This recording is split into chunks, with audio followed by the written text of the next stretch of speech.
పరిశుద్ధమైన మందని వెంబడించమన్నాడు. మనం మందని వెంబడించే స్థితిలో లేవు. మనం పనులు వెంబడిస్తాం, కష్టాలను వెంబడిస్తాం, వ్యాధులను వెంబడిస్తాం, రోగాలను వెంబడిస్తాం, దయ్యాలను వెంబడిస్తాం,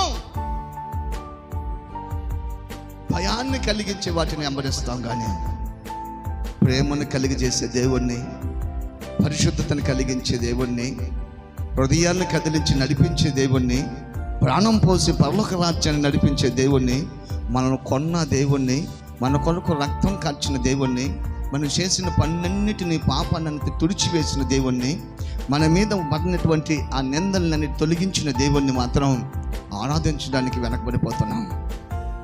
కొంతమంది ఉంటారండి, దేవుని మందిరానికి రావాలంటే సాక్షి చెప్తారు. అందుకే ప్రభు అంటాడు, ఒక్కసారి మాట్లాడను, 2 సార్లు మాట్లాడతాను. నేను ఒకటి గాఢ నిద్రలో ఉన్నప్పుడు నేను నీతో మాట్లాడతాను, రెండోది నువ్వు గోతికి పోకుండా ఉన్నప్పుడు నేను మాట్లాడతాను నీతో అన్నాడు. కాబట్టి ఈరోజు నీ జీవితాన్ని ఎక్కడ ఉండాలా? జాగ్రత్త కలిగి దేవుని ఉపదేశం అందు నమ్మకం కలిగి ఆ ఉపదేశానికి లోబడితే ఆత్మాభిషేకం నీ మీద పని చేయును గాక.